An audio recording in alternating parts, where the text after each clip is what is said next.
Welcome to the commentary booth where we watch and you guessed it, commentate on the week that was in movies and TV. I'm your host and play-by-play commentator Jamie Apps, and each week I'm joined by a rotating cast of color commentators to help you find your next viewing treat. This week I'm joined by an impact fee technician who lists their favorite movie as A Nightmare on Elm Street and favorite TV show as Golden Girls. Welcome to the show, Corrina Mabey. Hello. How are you on this fine day? It's only a fine day because it's your favorite day in the calendar.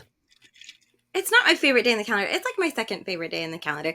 We are recording this on the American Friday the 13th, which is fantastic. One of the best days ever. However, Jamie doesn't get the hype because Jamie's never watched Friday the 13th because he's lame. It's okay. It's changing though. Don't worry. I'm fixing him. I know the deals. He really doesn't. So, other than that, this week we're returning to the past again as we celebrate another movie milestone by commemorating the 10-year anniversary of the release of the now highly regarded psychological horror film, The Babadook. Initially released on May 22nd, 2014, The Babadook follows a widowed single mother and her child as they fall into a deep well of paranoia when an eerie children's book titled Mr. Babadook manifests in their home. Written and directed by Jennifer Kent in her feature directorial debut, the film was intended to explore grief, parenting, and the fear of madness, which it does pretty well. Yep. Before we dig into the cast and all the bits and pieces, what did you think of it? What was your history with it? I watched this movie ages ago when it came out, and I hated it. I think it's probably just because I probably watched it when I was like tired or something, maybe. I don't know. I'm still not a big fan of it though after rewatching it last night. It's not one of my favorite movies in the world, but I happily revisited it with you because I did not realize until we started watching this that you had never seen it. And the fact that it's like an Australian made film kind of made me question everything because like I just think of you as watching all of the films that are Australian films. So the fact that I got to watch something before you is mind-boggling. But yeah, wasn't a fan of it before. Still not a fan of it, but I liked it better the second time around. Yeah, I can see why it has become like this cult classic, but at the time it really wasn't that big. Like initially here in Australia it was a failure. It was only released to 13 cinemas. Oof. So very, very limited.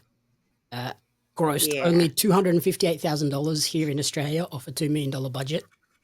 And then, oh God. And then it was eventually sort of sent worldwide where it became this cult classic, mainly because of like, it became a bit of an internet meme, the Babadook character. So it ultimately ended up grossing $10.5 million. So eventually it became a success, but initially major flop. It has a very indies vibe, like an indie film vibe. So I think it's just a very Australian film. A lot of Australian Screen Australia, Screen Gems type releases like that. It felt like that. It's definitely an Australian movie. Yeah, which like to me, like looking at it from an American point of view, it just feels like an indie film. Like it feels like something that we would have seen at like a film festival. Like we have a couple different theaters that play like film festival type films. And I feel like this probably would have been one of those had it been like an American made film, probably. But yeah, it did really well. Like everybody that I know that's watched it loves this fucking movie. It's like on their top 10 of like horror movies / like psychological movies. And for me, I don't get the hype, but I mean, cool. I'm glad that people out there like it. I think I'm just maybe one of the weird ones that don't really get the hype. Yeah, I wanted to check it out because like you constantly see it floated around on those like top 10 scariest horror movie lists. And I was like, I've never seen it. It's 10 years since it came out. What better time to go back and revisit it? And like you said, I don't see how it's one of the top 10 scariest movies of all time. Like, it's creepy. I'll give it that much. The character design of the Babadook is weird as shit. Yeah. scary because it can just like blend into shadows and like it plays mind games with you, like shadows or coats or something in the dark. Mm-hmm. It's like doing those mind tricks where you're like, what was that? Yeah. But yeah, I don't see how it's one of the scariest. It's no Hereditary. No, I think it maybe they consider it to be scariest because of the psychological aspect of it. Like you watch somebody like literally unfold and come undone gradually, and it starts one way and then goes another way. But yeah, like I've seen a lot more scarier movies. Yeah, this movie psychologically cool, fucks with me. Not scary though. Like I said, yeah, Insidious, all the Insidious films I think are more scary than this fucking movie. But Have you like I seen said, yeah, it's got a Hereditary? cult following. I've seen Hereditary, and like that's another one that like I don't think it's like terrifying necessarily, but it does fuck with you real good. I also love Toni Collette though, and so anything with her like is just fantastic in my book. I love her so much. Um, Yeah, but yeah, I think where people are coming from with how scary this one is, it's not so much the same with like Hereditary. It's not so much the monster that is the scary thing. It's yeah, seeing a mother descend into madness and then begin to like threaten her own child. Like that is a yeah. She scary like loses thing it. to like witness. It's not so Oh yeah, much, oh, that monster in the corner is terrifying. Like the monster's right. what it is. But it's yeah, it's watching her descend and then murder a dog and then threaten her son by like she threatens to I want to smash your head against a brick wall until your brains pop out. I was like, whoa. And then she goes, Yeah, and it's then she pretty follows that up with, intense. I want you to meet your dad again. It's like, Jesus Christ. Yeah, it's there are certain aspects of this that are super fucking intense. So yeah, in that aspect, yeah, it does fuck with you psychologically, and to see somebody just completely unravel is just crazy to me because you know you don't think about it at the time, but it is a very big possibility. There are people that go through grief and handle it very differently, and they just go off the fucking deep end, you know. And Um, like mothers attacking children, like just this week in was this week? Yeah, this week in Australia. A mother in the Blue Mountains stabbed her two sons. Jesus Christ. So the shit happens. And it's I mean, scary. yeah, yeah, it's nuts. And there's been like a couple different movies that have dealt with grief in different ways and stuff like that, and they all end up being where like people just like completely like go crazy and stuff like that. I don't even. I think the last movie I saw that was kind of like that was the one with Daniel Craig, where he like murdered his Craig. whole family or something. Huh? Craig. Craig, whatever. It's that AIG is movie with him. A, not egg. Whatever. It's the movie with him where like he like blocks out the trauma of his family being killed or whatever. I don't know. Rachel Weisz is in it too. I forget what it's called now. Whatever. Anyway, yeah, it's kind of like that where he just like literally goes completely insane and thinks that like his family is still alive, I think, or something. Um, but yeah, it's all deals with trauma, and like that was the last kind of movie I dealt with like that. But yeah, it's just I don't know, people deal with grief differently, and clearly this lady just really went off the deep end and fucking thought there was holes in her walls with things coming out of it that were unsavory. That scene popped me when it came up. I was like, oh, Corinne's not gonna like this. Nope. And to be fair, like it's been so long since I've seen this movie, I kind of forgot about that whole sequence. And now I realize another reason why I do not like this movie is because bugs. Um, they don't need to be coming out of walls. They don't need to be coming out of the fucking car at all. Oh yeah, there's that scene People too. stop putting bugs in your fucking movie, please. Like bugs are not scary. They're fucking gross. So please stop putting them in your movies. Okay? Thanks. I I'm feel talking like to you, none too. I feel like they put them in there because everybody knows, like, they, as soon as you see them, you get that like shivery feeling through your body. No, I get that bleh feeling through my whole body. Yeah, Not shivers. It's fucking physical ill. yeah. I feel like that's the reason they put it in there because it generates that physical response. Like, Why can't we use butterflies? Butterflies are it doesn't fine. have that same response. Everyone just goes, "Oh, that's cute." What about a bat? I'd be cool with a bat coming out. Like the Babadook is all about, ooh, shadows. Well, bats live in shadows. Cool. throw in some scary looking bats. Brrr, make him Yeah, Batman. I don't but care. then you're leaning too much towards vampires. Whatever. Anyway, he's not a giant fucking bug, so there's no reason to have a bug in Yeah, there. but cockroaches are like your generic scary bug. Can we not say the word? Can we not say the fucking word? Okay, thanks. All right, cool. I think the other Today's show thing brought to you by Raid. I think the other thing that makes this movie kind of creepy and scary too is the coloring and like the color grading, color tones, and also It's all gray. a lot of the framing of the shots too. Like it's a very gray, muted sort of blues color tone, which is a very Australian indie film trope I've noticed. Like I've watched so many Australian movies where I'm like, why do we have the blue lens on the fucking lens? That was like that other movie that we watched, where she was the writer, the Monolith. like, yeah, Monolith. Thank you. Yeah. Couldn't think of it, but that was filmed in a very similar way, like all gray tones and like Yeah. very dreary. It's just like it feels like any Australian movie that's trying to be like this thriller, scary thing. They just slap a blue lens over the camera. It's like, what are we doing? Let's make this look as depressing as possible. It'll pass for a horror thriller movie. Yep, that's all they do. And then you have something like Midsummer that goes the total opposite tone. It's like, here's all the bright, airy colors. And you're like, oh, this isn't what I expect. I love So, Midsummer. That's a good one. See? I think that works in making it creepy. Yes. And originally, the director, Jennifer Kent, wanted to film this in black and white. Which would have worked with the whole like the Babadook in the shadows coming out of the shadows deal, because she wanted to create this real heightened feel of tension but still be believable. So she wanted black and white, but eventually was sort of talked down and went this blue gray color grading. And then, like I mentioned, also the framing too. You see, even in like the very opening shot with the bed and like the bedside tables and the lamps, there's so many shots where the furniture and the shadow play looks like a big face. Mm-hmm. And I think that adds to that creepiness. You constantly feel like I'm watching a movie, but the movie's watching me back. Yeah, it is kind of weird. I feel like I have not the best relationship with black and white films that are made modernly. Like, I haven't watched The Lighthouse because I've watched trailers for it, and I feel like it just brings me down when I see a black and white film because it was not made during those time frames. So I don't really hold out a whole lot of hope for them, but I've been told that movie's very good and I need to watch it.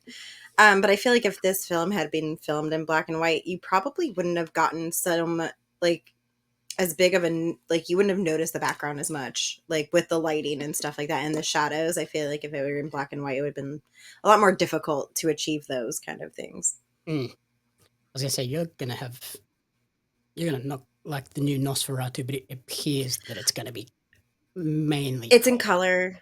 Yeah, I saw a trailer for it when I went to Horror Nights because in line they had it playing on like a gigantic jumbotron, and we looked up at it and I was like, oh, that's the new Nosferatu movie, and I really thought it was going to be in black and white, so I was not really keen on it. But then after seeing the trailer and seeing that it is kind of like again a drabby kind of color film, I think it's going to be a lot of dark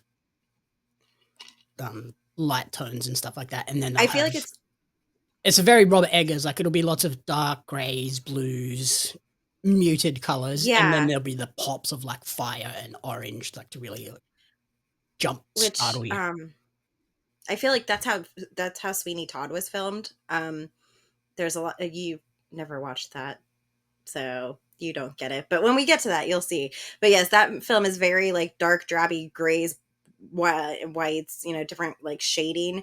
And then there are sequences where there's just bright color pops of like reds or blues and things like that. So it works for that. So I'm very stoked on that. However, yeah, if the Babadook was filmed in just all black and white, I don't think I would have enjoyed it as much as I still don't enjoy it. Fair. And we mentioned like the scariest part is the mother sort of turning and going from this really loving, caring person to someone who's not sleeping. They're slowly becoming more and more mad, uh, and then abusing her own child.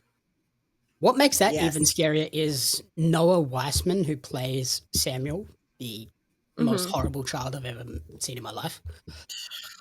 He was only 6 years old when they filmed this, so they had to like really work hard to try and God. hide the true nature of the movie from him, so as not to traumatize him. I was gonna say, like, that is a scarring thing to be thrown into. To be fair, like, I think a lot of these child actors that sign up for movies like this, I give them all the credit in the world because there's no way in hell I could do some of these films that they do at that age and not come out completely fucked up in the head. Um, Well, like that's they're kind of what they've done here. They didn't ever do a full script reading with him present. yeah. Um, in the shots where she like it's filmed from behind him looking up at the mother, Mm-hmm. he's not actually there getting yelled at. It's like a person on Okay. an adult on their knees. Um, and then when they explained the movie to him, they did it in a very child friendly way. They took him to the zoo and explained it to him there and just like tried to hide it and underplay it so that, yeah, they didn't traumatize him because, as Jennifer Kent said in an interview, explaining that during the reverse shots, Amelia Essie is not actually yelling at Noah, she's yelling at an adult stand-in who's just on their knees because, as she says, I didn't want to destroy a child to make this film. That wouldn't be fair. Yeah, and there's like very intense scenes in this movie, like where she's screaming at him, where she's chasing him through the fucking house. She tries to stab him. Fucking, she tells him to go eat shit if he's fucking hungry. Like, absolutely putrid fucking woman. Like, absolutely, absolutely bonkers. I think that's where And like the originally, I hated the kid, yeah, and that's now I kind of just where hate this the movie mom. falls apart too, because Samuel is an asshole, just annoying ass kid that just needs a good smack. Yeah, Pull your head in. like But then the she needs to mother, like get him some help. yeah, the mother is just as unlikable as well. Mm-hmm. So it's like She doesn't do anything for him. I kind of want both of these people to get ruined by this monster because I don't really like either of them. No, she needs to get her kid like to a psychologist or something like that and like get him some fucking help to deal with grieving. Um and then Especially she because needs her own he fucking slowly help. becomes more and more psychopathic too. Like he pushes the other kid out of the treehouse. She deserved it though. That little shit deserved it. Ruby was a bitch. I Yeah. don't care how old she is. She was a little fucking bitch. Yep. She deserved to get pushed out. I wish her nose hadn't more than her nose had gotten broken. She should have broke her arm or something. I don't care. She was shit. It is kind of a goofy scene, that one though, where he pushes her out backwards and And she somehow falls on her she face. lands face first. Damn, that kid did some Yeah, good because it's not very contortion moves in high. the air. Yeah, because it's not very high up. Like in the Omen, like when she gets pushed off the balcony, like it's a second story balcony, and she like falls and twirls in the air and gets hurt. But like in this one, it's just like a little baby tree house, which is maybe 6 feet up in the air, if that. Yeah, And she's it's like, oh fucking no. Will Ospreay up in here. But to be fair, I felt bad for him because it's like that Yeah, little fuck you, kid was like kid. fucking picking on him. Yeah, fuck you. Yeah, and he didn't do anything to her. He was literally just sitting minding his own business, trying not to actually associate with anybody, which I give him credit for because that's the kind of kid that I would expect, like running around and like irritating every single kid that's there. And instead, he's like, I don't want to be near anybody. So fuck her Yeah. and her mom. Her mom was a bitch too. Yep. Yeah, like I think Sam, like he's clearly dealing with the grief of losing his father. Also incredibly autistic. Yes. Like Yes. very like doesn't understand social cues. Like when he's with the neighbor and he's like, oh yeah, she's got MS. That's why she shakes all the time. It's like, whoa.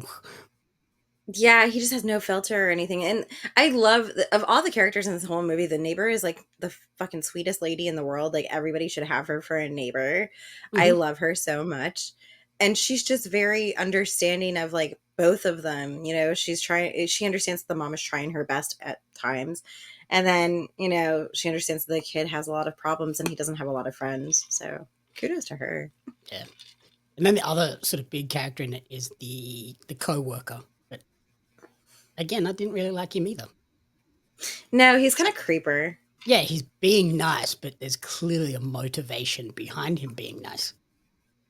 Yeah, yeah. And I'm not a fan of him. He is very creepy and weird and stuff. Like, it's totally unnecessary. And like, I understand like the mom is like going through things, as we clearly see. She's, you know, having some withdrawals from certain things in her life and can never catch a break to take care of her problems.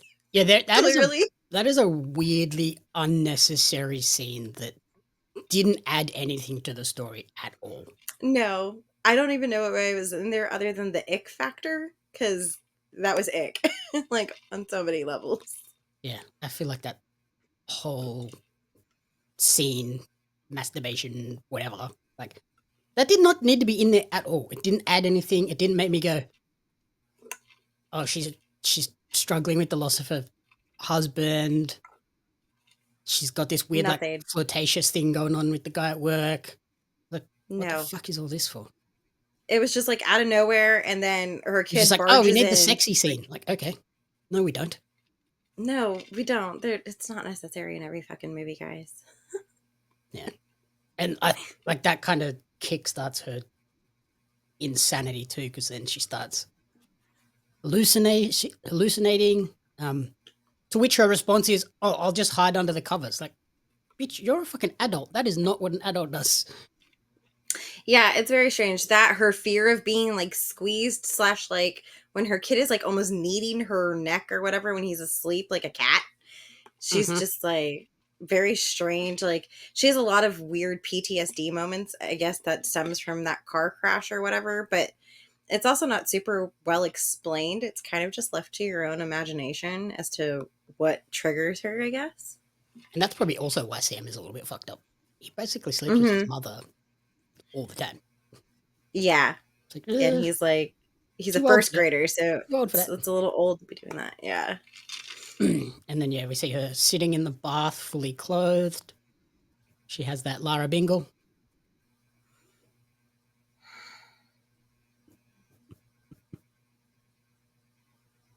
That's not a term. It is. It's not a term. Yeah, if someone has a Lara. Australians know what you're talking Just about. say fucking car crash, accident, They had a bingle. run in. They I had don't they had a know. bingle. Oh my God. That's not, no. And after a car crash, I've had several car crashes in my life. Not saying that that's a great fucking record to have. They've also not all been my fault. I've never gone in my fucking bathtub fully goddamn clothed, Just like there in the cold to water. deal with it. Like Yeah, she's a that's bit, like the furthest thing from my fucking mind. she's a bit lost the plot there. Yeah, then from there she ends up sleepwalking whilst holding a giant chef's knife. And then the dog becomes scared of it. The dog's like, bitch, you're fucked up. I don't like you. And then ultimately, Yeah, like rightfully goddamn so. A poor yeah, like dog. she tries to strangle it at first.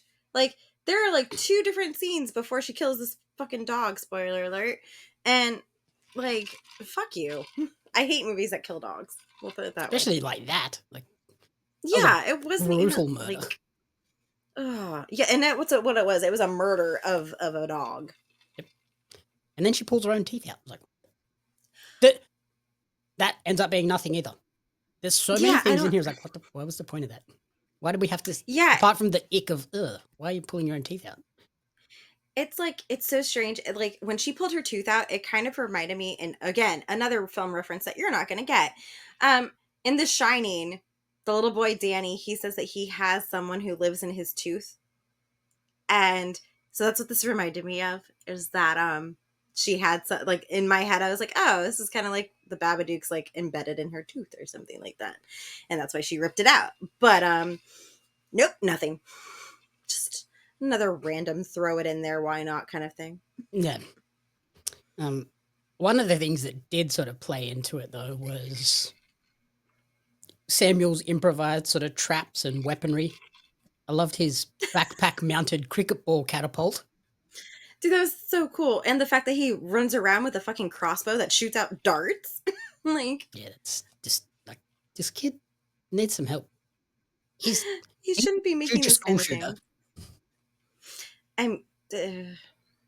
That's a touchy subject for Florida today. Touchy subject for America, really. Not so much here. Yeah, we've just.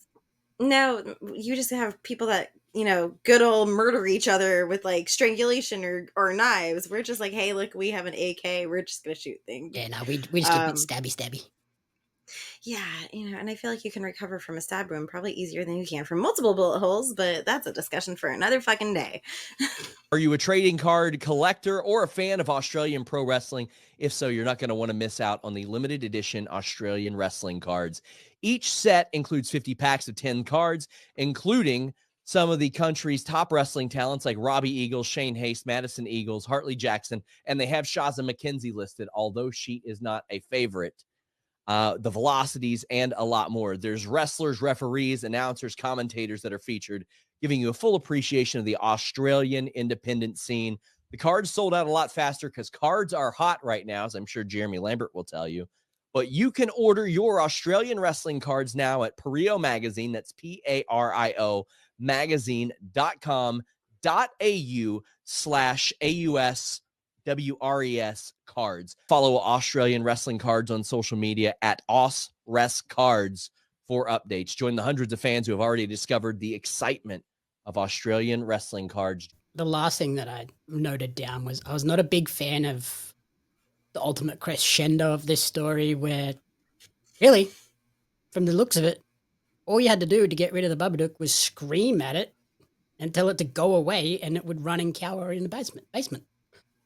Also, it's Australia. We Yeah. don't have basements. What the fuck? I was gonna say I've been there now twice, and I don't think you guys have basements there. Like, you guys can build into sides of like mountain ranges probably and have like, a story that you can walk into, but it's not necessarily a basement. That's like your floor level essentially. Yeah. It's just like Florida. You dig 6 feet and you're in fucking water over here. So like, it's very rare to have a fucking basement. Yeah, our soil's generally very clayey too, so it ends up water would seep in and it'd ruin your house anyway. So yeah, we don't have basements, we don't have attics, so it's kind of like, what the fuck? It's very strange. Also, yeah, like this film, the Babadook, is essentially, the way I look at it is it's just her manifestation of grief, and then when it ends up being in the basement, it's like I told you last night, like I feel like she thinks it is the spirit of her dead husband, like just staying with them now, and they're gonna just like continue to care for it because she keeps seeing visions of her fucking dead husband saying, "Oh, I want the boy," or whatever, "bring me the boy." So, this is her weird way of keeping her dead fucking husband's spirit alive. Yeah, and like the more she tries to suppress it, the worse it gets. So eventually she just goes, Right. okay, I'm just gonna live with it and like accept that this is how it is, and then things calm down. She's still mad, but not murderously mad. They're feeding it. They're like fucking going down to the basement and feeding this fucking thing worms. Like, okay then. Yeah, I just hated that it was like, oh, the solution was just scream at it. Like, what the fuck? I guess it's kind of like facing your own fear. Yeah, it was a very strange kind of thing. Her like throwing up the black goo or whatever to expel it from her body was really strange. Like, it would have been cooler, honestly, if she had just died. Not to sound like a rude or weirdo, but like, I feel like that would have been a more intense ending, as if like her expelling it just like made her die so she could go be with her dead husband, but then it would leave the kid to be by himself too. So yeah, he'd be more fucked up. I don't know how else you could have ended it. I didn't like that the solution was just to scream at it. Like, okay, whatever. Yeah, it's just strange. There were a couple of other holes that I noticed as well. Like we said, this is set in Australia, but not like explicitly. It's just like obviously Australia, but as an Australian, you pick that up. But I guess otherwise, you could look at it like, oh, this could be kind of universal anywhere, which I guess is why they do the basement stuff. But then after Sam pushes the kid out of the treehouse and she breaks a nose, and the other mother rings her and says, "Oh, she's having surgery on her nose," and then Sam's mum offers to pay the medical bills. I'm like, bitch, we don't pay medical bills in Australia. If you're an Australian citizen, that shit's free. Yeah. Also, whereas like who over has to have here, that's surgery on a big, broken so- nose. How bad was her nose broken? Yeah, like good lord, deviated septum surgery is not. That's not easy for a kid. And usually, like if it's a minor break, like that didn't look like if she was gushing blood. Like she just had like a little bit of bloody nose. They probably could have just been like, pop it back in. Yeah, her Like, face wasn't. okay now. Her face wasn't shattered. Like, I don't think she was. Yeah. She required surgery for it. No, Which is that where was like an a severely broken arm or something would have made more sense. Right. Yeah, if she had or a leg, her leg could have easily broken like from that fall. Yeah. Real simple in any way she landed. So it's like, whatever. What else did I have written down? Pretty short runtime as well. Only 94 minutes, but I don't think it needed to be any longer. Any longer, it would have been excessive. Like we would have just been going over the same sort of themes and elements over and over again. You never really stick to anything too long. That's true. Also, this movie feels like the pacing of this movie is quite slow. At least for me, it is quite slow. There's a lot of like quiet moments where she doesn't know what's going on, and then she's like, "Oh, it's fine, whatever," and ignores it. It takes them a while to get to the Babadook. So for me, it ramps up rapidly. Yeah. The beginning of it, it's like a slow burn. So for me, it actually felt a little bit longer than an hour and a half, but you know, that's probably why it also has that runtime, because if it were any longer, I probably would have fallen asleep during certain portions of this.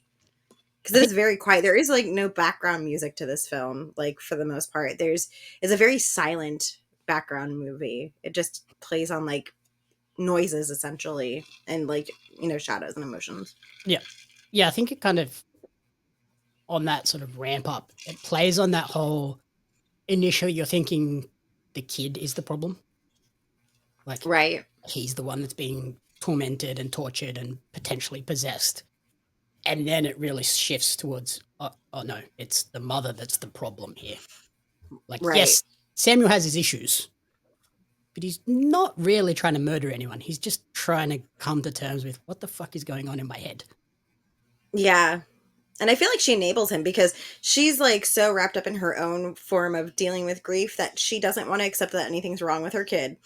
Mm-hmm. And then she just sugarcoats everything like, oh no, it's fine, don't worry about it. He's just having an off day. He's just tired. He's having an off day. He's not sleeping really well. Let me get some tranquilizers for him. You know, just dealing with like his shit, but barely dealing with it, just like sugarcoating the whole fucking thing all the way through.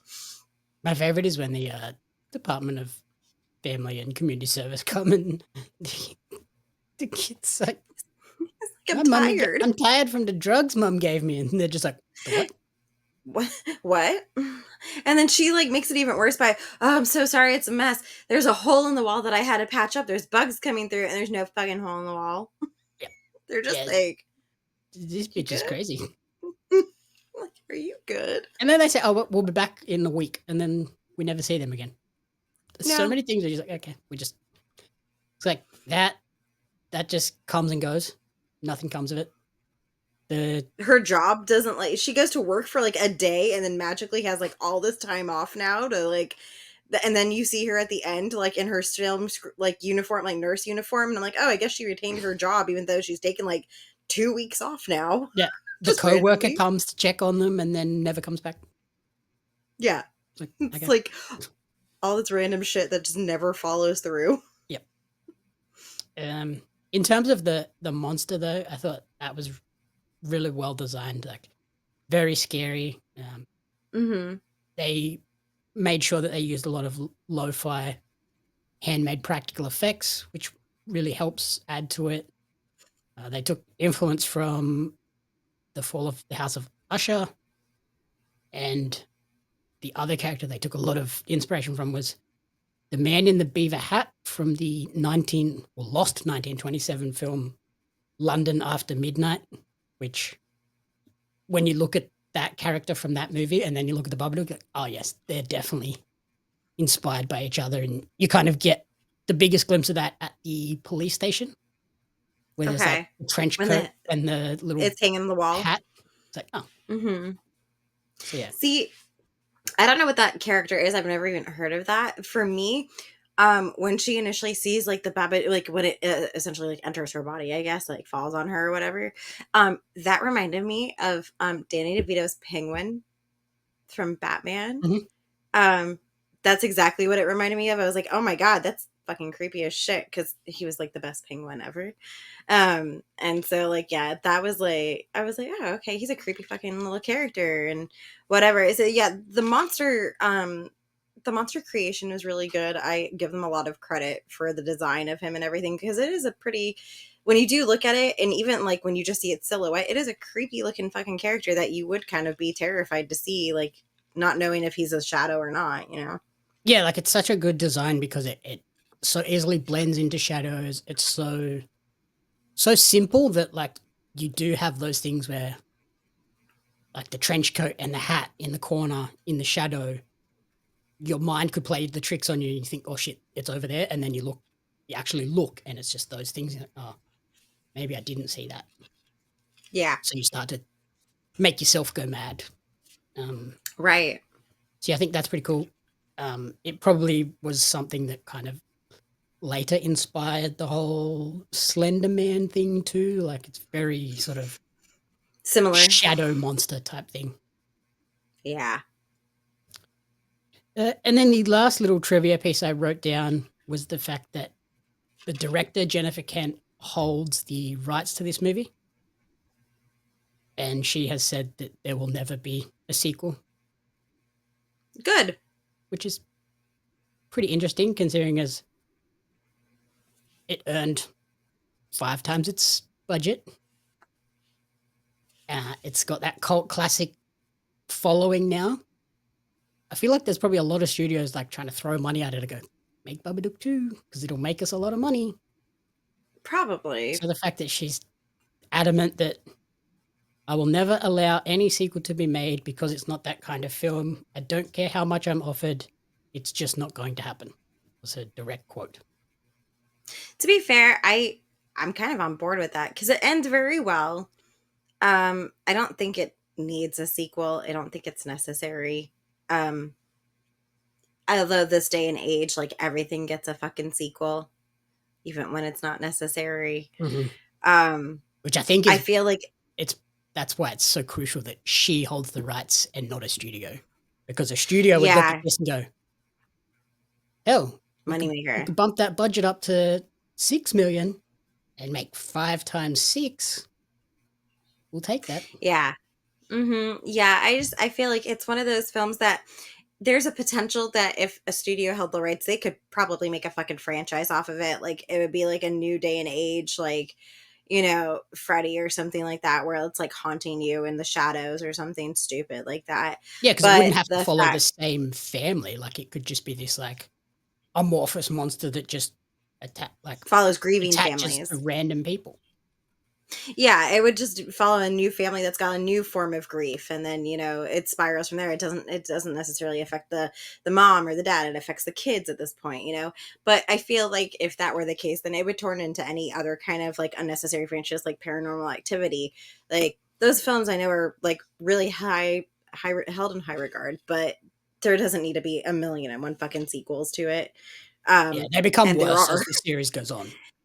They do, because they lose the integrity and they lose the quality, because at this point it's no longer about the story or anything like that. It's just about numbers and the fact that they have like, oh, how can we scare people in a new way? Right, and they're running off the legacy of the name, and in that example they're running off the Paranormal Activity legacy, where the first 2 were great and then they slowly just turned to shit.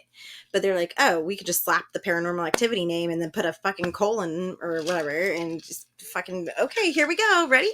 Yep. Yeah, it's that name cachet where they're like, oh, if we just put this on it, that's guaranteed $2 million at least.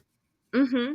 Yeah, so I'm glad that she owns the rights and not a studio, because this movie could definitely get screwed over and lose the effect I think it has. Because I feel like after X amount of films made, things lose their cult classic kind of stance and stuff like that. Like for me, Saw was almost like a cult classic originally, and they made fucking 10 of them, and I'm like, it's lost its like appeal to me at this point, you know? Hmm. And I think that's like the episode we're doing next week, The Crow, as well. Like, that Yeah. original had such a beloved fan base, and now there's this remake. It's interesting to Yeah. see sort of how that dynamic has changed for people. Yeah, because like the sequels were bad enough, and we'll get into that next recording. But I mean, you can see how poorly it did, and it just didn't get any better. So sometimes it's nice to just keep a good thing where it is and not try to capitalize on it, because it can turn to complete shit if you're Yeah. not careful. Yeah, sometimes it's better to just leave things alone. Like let things die, let things sit, and that's it. You don't need to Yeah. sequelize or annualize every goddamn thing. No, But it's getting ridiculous. in the age we're in with games, movies, TV, nobody's willing to take those risks with new IP when you can just slap a well-known brand Reamp. on something and guarantee you're going to make at least some money back. Yeah, I mean, even and nowadays, like they're not even necessarily focusing straight on film. They're also doing miniseries or just a regular series. So like we've got the Salem's Lot series that's coming up. That was originally like a mini series, and then it got remade again as a mini series. Well, it was originally a movie, then it was remade into a mini series. Now it's another series. Pet Welcome. Cemetery is another one that they remade like 3 times. Like You got the Welcome to Derry, the It Show. yeah, which There's again, like I think there's a Jason there's series. supposed to be a Jason one coming out too. Yeah, Oh, it's coming. I know a yeah, person that was in it. yeah. It's coming out. I just don't know when it's coming. But yes, that's also in production or whatever. Yeah, you've got 8 million So Game of Thrones spin-offs. So it's just if they don't want to commit to like putting like depending on box office numbers to make the money, then they're like, oh well, we could easily release like a streaming service series and guarantee money, because regardless if people are watching it or not, people are still subscribing to that service. So there's guaranteed to be some people that stumble upon it and just fucking watch it just to watch it. the craziest part is, though, if you look at box office numbers this year, some of the highest grossing movies, particularly in the horror genre, have been new IP. Mm-hmm. Like Yeah. Longlegs, Without Inner Violent Nature, Mm-hmm. Immaculate. They've all done Yeah, fantastic, very and they're well. totally new IP. And then you have like The Exorcist Believer and The The Omen, Omen. the Like first Omen. those did well, but they didn't do anywhere near as well as those 3 new IPs. Right. And what's crazy, it was even crazier, is we discussed it before on the Omen episode, where Immaculate and the first Omen were almost exactly the same fucking movie. And because Immaculate was a new concept that had no history, it did better because people went into the first Omen like I did. Well, I didn't have high expectations, but I expected something. And it just did not live up to that hype. And so it's very interesting to see how not all of the revisiting of originals is working in their favor. It's kind of backfiring a little bit Yeah. when it comes to certain things. And your creativity is not shackled if it's a totally new IP, whereas if it's tied to something previously, there's only so much you can do. Yeah, and you have standards that you have to live up to. I mean, the first Omen for me failed miserably, but Alien Romulus did really, really well. So, it's just, it is what it is. Yeah. So it's interesting. I much prefer to see new IP get dropped and let's try new shit. Like, how are you going to have the next Game of Thrones or the next like massive hit movie if Yeah. you're not willing to try stuff? Like Longlegs did Right. phenomenal numbers. Mm-hmm. We'll see. There's some like even Gladiator. Like we've got Gladiator 2 coming out. Like 15, 20 years after the original. More new stuff, please. I don't have high hopes for Gladiator 2. I know you're looking forward to it. I don't have very high hopes for that movie, but we'll see. It might surprise me. But yeah, like you said, I like, don't know if the story's going to be great, but I think like the big set pieces and action sequences are going to be awesome. sure, yeah, Visually that'll it'll be always be stunning. great. Story-wise, maybe not so much. Yeah. So as we close out, the Babadook, what would you rate this out of 5? Babadook for me is probably like a solid 3, maybe. It's not my favorite movie in the world. Like I said, I don't get the hype behind it, but I guess maybe I like other different cult classics. So, everybody's got their own niche. This is just not for me. But it's not bad. It's just not my favorite. And like, I'd only go back to it if someone was like, oh, I want to watch the Babadook, and they had never seen it. I'd be like, all right, yeah, let's go for it. Whatever. Cool. But it's not something that I would ever really like generally go back to. Yeah, I gave it a 3 out of 5 as well. It's solid, does the job. Like it is creepy, but I think my issue was it had been overhyped for me. Like it was I always see it pop up on these lists of scariest movie ever, one of the scariest movies ever. I'm like, okay, cool. And then I watched, I was like, it was fun. It wasn't. Yeah. I didn't finish watching the movie and then be like, fuck, I'm scared of being in the dark, like going to bed, like, oh, there's something in the shadows. Like, nah, it was fun. Yeah, no. I think I watched yeah, it like- and then sat down, had some lunch or whatever, and pretty much immediately forgot about any of the terrifying parts. So I was like, solid 3. Yeah. Like it's not Like, bad, but it's not amazing. Just yeah, it's you either love it or you hate it. That's how I feel. Like I don't feel like there's really like, those people that are just like in between, like, oh yeah, it's cool, it's fantastic, but it's not the greatest. Like I just feel like you either love it or pretty much hate it at this point, and I'm one of those people that just hates it because multiple reasons, like bugs, but I'm still gonna give it a 3 just because it's not like the trash of the trash. It's not Jason X. So never mind, you don't get that either. It's okay. We'll educate you. yeah. So I'm definitely not gonna like be in a hurry to go and rewatch it in the next 10 years. No. Like I waited 10 There's years. other to watch movies it. that I we could can probably celebrate anniversaries for. Yeah, So many more movies this year. like Step Brothers and Talladega Nights and Anchorman. No, like A Nightmare on Elm Street coming your way November, because Oh, boy. you're welcome and you're letting me do it, so it's fine. Oh, all right. Well, What? next week we'll be back with the Crow remake with a special guest as well. So look out for that one. Otherwise, thank you for listening to the commentary booth. If you enjoyed the show, please remember to rate, review, and subscribe on podcast services and on YouTube. You can follow Corrina on Instagram at Miss Corrina Renee, and you can follow me on social media at Jamie Apps Media and at Paranormal Magazine. The commentary booth is a fan-funded production of Jamie Apps Media. You can support the podcast alongside our magazine, Paranormal Magazine, on Patreon at patreon.com/Jamie Apps Media. The following people supported at the publisher level or higher, and you cannot fathom how incredibly appreciative we are for their support.